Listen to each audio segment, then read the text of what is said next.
Assalamu alaikum dear students. I hope all of you will be fine. Today our topic is scope of carriers IT, unit number 1, class 9. बेटा आज का topic बहुत ही interesting topic है।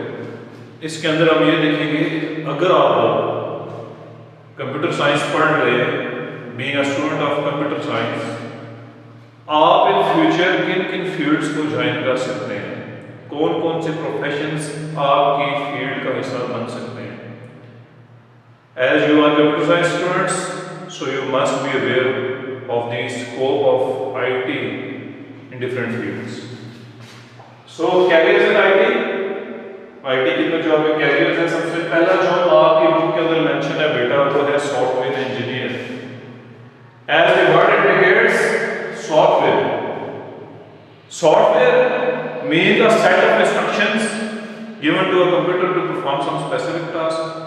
अगर सिर्फ आप software की डेफिनेशन करें ना, तो डेफिनेशन है कि सेट ऑफ इंस्ट्रक्शंस, ऐसे इंस्ट्रक्शंस का सेट जो आप कंप्यूटर को देते हो, वो आपको कोई ना कोई टास्क परफॉर्म करके देते हैं, यही बात है। अब सॉफ्टवेयर इंजीनियर वो पर्सोनल, वो एंटिटी किसी भी ऑर्गेनाइजेशन के अंदर जो कि सॉफ्टवेयर को डेवलप करेगी। डेफिनेशन बुक में लिखी हुई है, software engineer applies the principles of software engineering. Software engineering के डिफरेंट प्रिंसिपल्स हैं जो वो अप्लाई करके सॉफ्टवेयर को क्या करता है, डिजाइन करता है, डेवलप करता है, टेस्ट करता है एंड एवेल्युएट करता है। सबसे पहली चीज, सॉफ्टवेयर को डिजाइन करता है, डिजाइनिंग होगी, फिर डेवलप करेगा, फिर उसको टेस्टिंग करेगा कि मैंने सॉफ्टवेयर सही बनाया, और फिर एवेल्युएट करेगा कि जिस जो परफॉर्मेंस आप वो सॉफ्टवेयर से एक्सपेक्ट कर रहा था, क्या सॉफ्टवेयर इसको परफॉर्मेंस दे रहा है कि नहीं। उसके बाद इसका जो, अगर आप सॉफ्टवेयर इंजीनियर फील्ड के अंदर बन जाते हैं, तो बेटा आप किसी भी गवर्नमेंट, नॉन गवर्नमेंट ऑर्गेनाइजेशन के अंदर या किसी भी बिजनेस के अंदर खुद को सेट कर सकते हैं। वो जो सॉफ्टवेयर इंजीनियर्स होते हैं, इनके हाई पेड पर्सोनल्स होते हैं, बहुत ही हैवी सैलरीज होती हैं, लाखों में होती हैं बेटा। उसके बाद बेटा हमारे पास आते हैं कंप्यूटर प्रोग्रामर्स। तो कंप्यूटर प्रोग्रामर्स वो पर्सोनल्स होते हैं जिनको different programming languages, different computer languages के ऊपर कमांड हासिल होती है। जब सॉफ्टवेयर इंजीनियर एक डिजाइन, मतलब सॉफ्टवेयर इंजीनियर ने क्या किया, सॉफ्टवेयर का एक डिजाइन बना लिया, अब वो डिजाइन बना के आपके प्रोग्रामर्स को देगा, और प्रोग्रामर्स क्या करेंगे, उस डिजाइन के अगेंस्ट सेट ऑफ इंस्ट्रक्शंस को जनरेट करेंगे इन सम स्पेसिफिक लैंग्वेज, वो लैंग्वेज जो उनको आती होगी। अब जब उस लैंग्वेज के अंदर वो कोड लिखेंगे तो आपका सॉफ्टवेयर क्या होगा बेटा, डेवलप होगा। तो बुक के अंदर लिखा हुआ है कि computer programmer is a person who have sound knowledge of programming languages. Different programming languages हैं, मशीन लैंग्वेज है, लो लेवल लैंग्वेजेस में आती है, हाई लेवल लैंग्वेजेस हैं, सी लैंग्वेज है, C++ है, HTML है, PHP है, ये सारी प्रोग्रामिंग लैंग्वेजेस हैं। और थोड़ा सा आपको ये कंसेप्ट भी दे देता हूँ कि डिफरेंट प्लेटफॉर्म्स होते हैं जिनके ऊपर आप डिफरेंट वेबसाइट्स को या एप्लीकेशंस को डेवलप कर रहे होते हैं। तो आपको जब भी कोई एप्लीकेशन या कोई वेबसाइट वगैरह डेवलप करनी होती है, तो उसके लिए प्रोग्रामर्स को वो स्पेसिफिक नॉलेज, वो जो लैंग्वेज होती है वो सीखनी पड़ती है। उसके बाद बेटा सिस्टम एनालिस्ट आता है। तो सिस्टम एनालिस्ट एक ऐसा बंदा, ऐसा पर्सन जिसका काम ये होता है कि तजिया करे, एनालिसिस करे, किस चीज का, आपका सपोज एक सॉफ्टवेयर डेवलप होने जा रहा है, ठीक है। अब वो जब डेवलप होने जा रहा है तो वो सबसे पहले चीज ये करेगा कि सर्चेस प्रॉब्लम्स, वो ये चीज सर्च करेगा कि ये सॉफ्टवेयर डेवलप होना है, इसके अंदर कोई प्रॉब्लम तो नहीं आ सकती इन फ्यूचर, इन केस कोई प्रॉब्लम एग्जिस्ट तो नहीं कर रही, इन करंट टाइम या फ्यूचर किसी भी तरह की प्रॉब्लम तो नहीं आ रही। अगर कोई प्रॉब्लम आती है बेटा, तो वो क्या करेगा, प्लान सोल्यूशन, क्योंकि इसका काम है एनालिसिस करना। पहले ये चीज फाइंड करेगा कि सॉफ्टवेयर की डेवलपमेंट स्टार्ट हुई है, इसके अंदर कोई एरर प्रॉब्लम तो नहीं है। अगर कोई प्रॉब्लम है तो उसको वो सोल्यूशन फाइंड करेगा। रेकमेंड सॉफ्टवेयर है सिस्टम्स।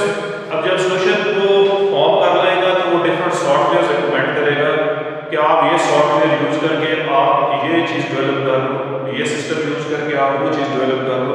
तो ये काम भी इसका है, आपके सिस्टम एनालिस्ट है। And coordinates development to meet business और अदर रिक्वायरमेंट्स। जो आपके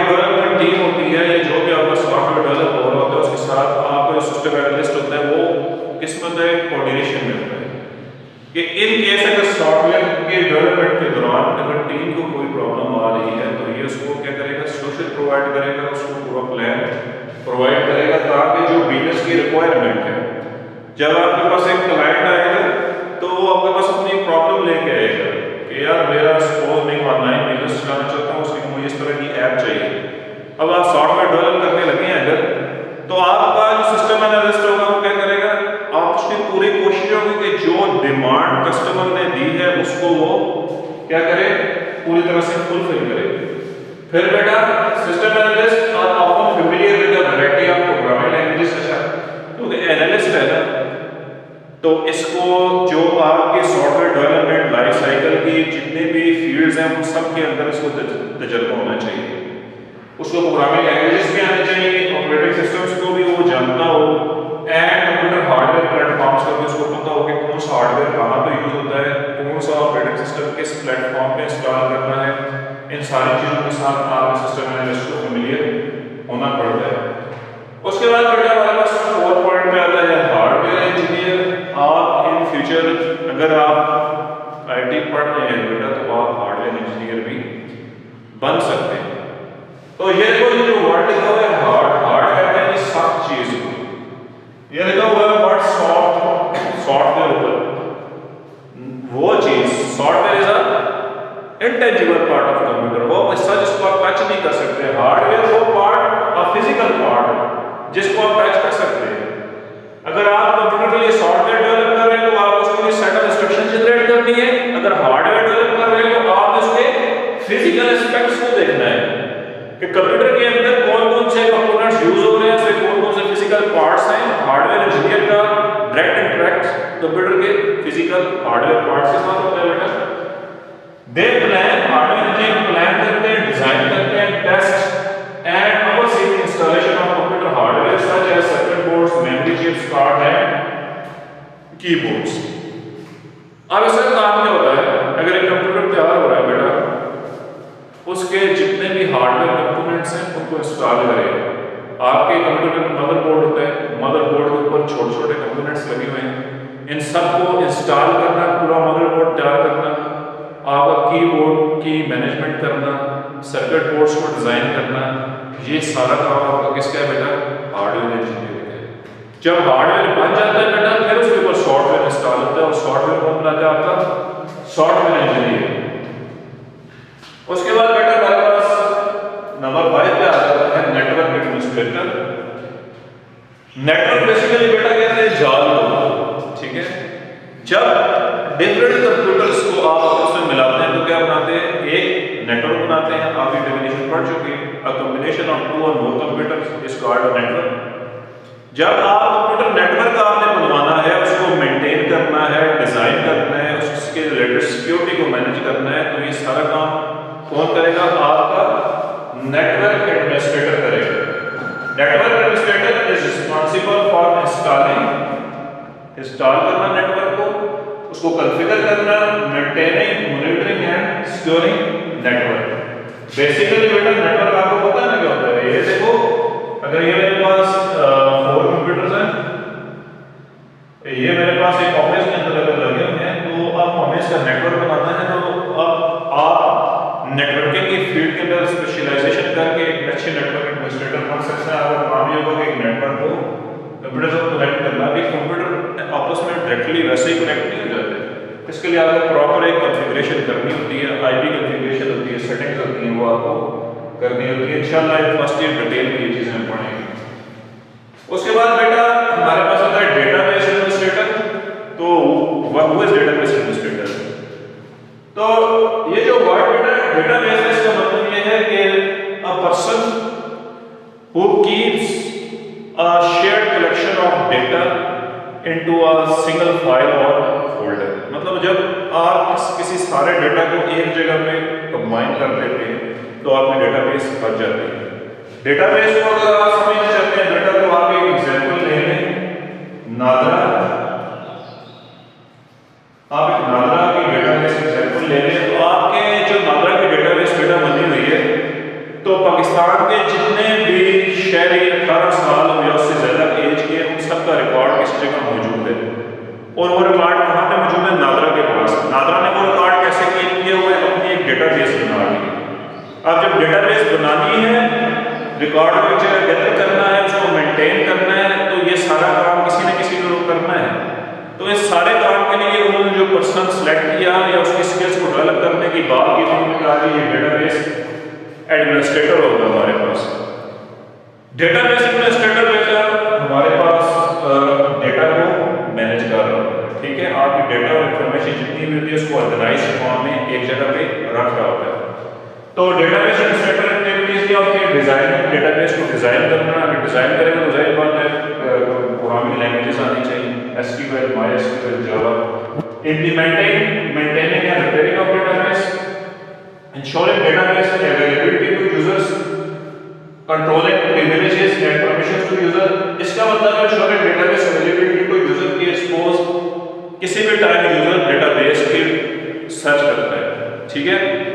देखिए अगर आपने किसी का CNIC नंबर एंटर किया नादरा की डेटाबेस से, उसको आपके पास रिकॉर्ड आएगा।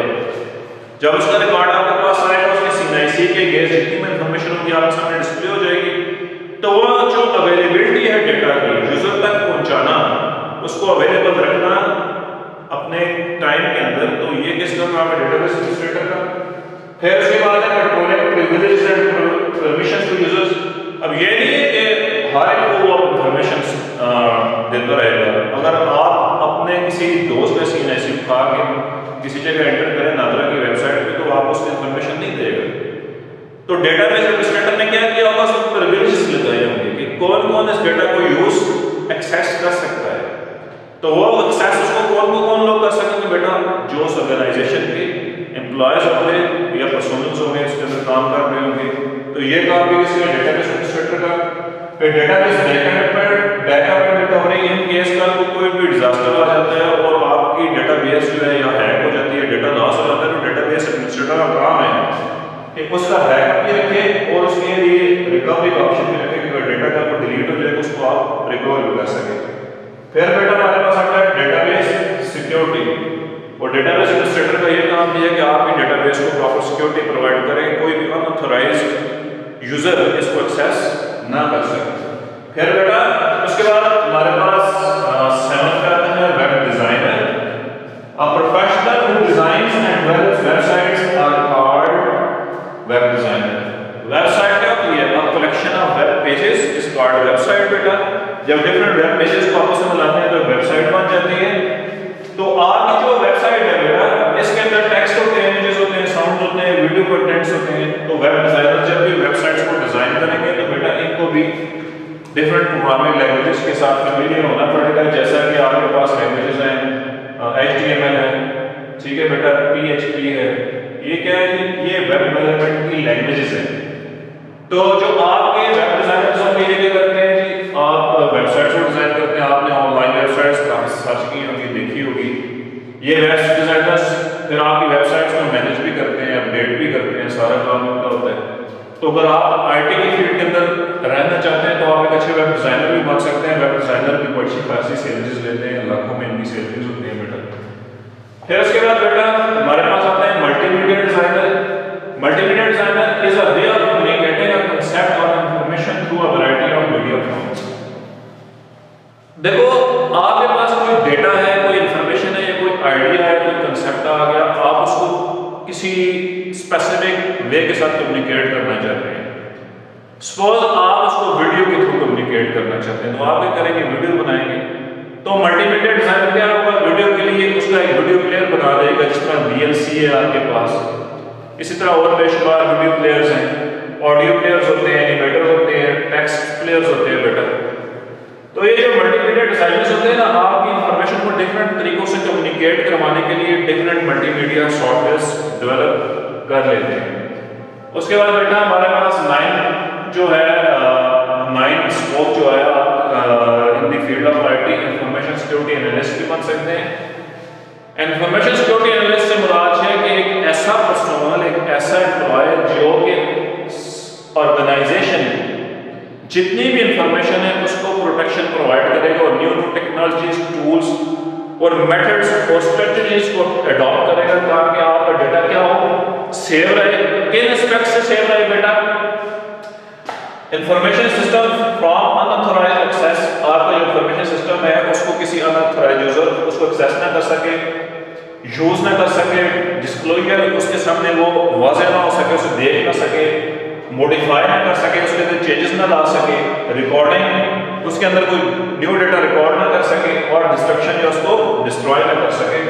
तो इन सारी चीज़ों को अगर सेव रखने के लिए जो है, प्रोटेक्ट रखने के लिए आप जो है डिफरेंट मेथोडोलॉजीज, टूल्स और डिफरेंट सॉफ्टवेयर और प्लेटफॉर्म्स पे काम सीखना पड़ता है, फिर आप एक अच्छे इंफॉर्मेशन सिक्योरिटी एनालिस्ट बन सकते हैं। ये भी आपके फील्ड का हिस्सा है बेटा। और एट द एंड बेटा टीचर आ गया, जैसा है कि मैं टीचर हूँ बेटा, मेरा क्या काम है कि कंप्यूटर से रिलेटेड इंफॉर्मेशन स्टूडेंट्स तक पहुँचाना। और एक टीचर के पास क्या होता है कि वैरायटी ऑफ जो कंप्यूटर की डिफरेंट फील्ड्स होती हैं बेटा, उन फील्ड्स का कंसेप्ट डिफरेंट फील्ड्स का टीचर के पास होता है, वो अपने स्टूडेंट्स तक डिस्क्लोज करता है बेटा। आप अगर आईटी की फील्ड में रहते हैं तो आप एक प्रोफेशनल प्रोफेसर बन सकते हैं, professor in IT, lecturer in IT, teacher in IT, और एक क्या अच्छे वोकेशनल टीचर भी बन सकते हैं। वोकेशनल टीचर क्या होता है, क्योंकि आप एक कंप्यूटर के ऊपर स्किल्स सिखा सकते हैं ना, जिस तरह डिफरेंट कंप्यूटर के कोर्सेज होते हैं। जब आप डिफरेंट कंप्यूटर कोर्सेज करते हैं तो आप क्या करते हैं, कंप्यूटर के ऊपर अपनी स्किल्स को यूटिलाइज करते हैं। तो जब आप एक स्किल्ड पर्सन बनते हैं तो इसका मतलब है कि आप किसी वोकेशनल इंस्टीट्यूट का पार्ट रह चुके हैं, या आप vocational teacher as a vocational teacher work कर सकते हैं। ठीक है, तो क्या है जी, जब भी आप कंप्यूटर की बात करेंगे बेटा तो आपने अपने आप को अटैच किसके साथ रखना होता है, कंप्यूटर के साथ, क्योंकि आपने जो भी चीज़ें सीखनी होती है कंप्यूटर के ऊपर ही सीखनी होती हैं। तो जब आप स्किल्स डेवलपमेंट की बात करते हैं तो आप एक अच्छे वोकेशनल टीचर भी बन सकते हैं, लोगों को न्यू न्यू स्किल्स कंप्यूटर के ऊपर सिखा सकते हैं। तो बेटा ये था आज का हमारा टॉपिक। आई होप कि आपको समझ आया होगा। If you have any question you can leave in a comment. Thank you very much. Allah हाफिज़।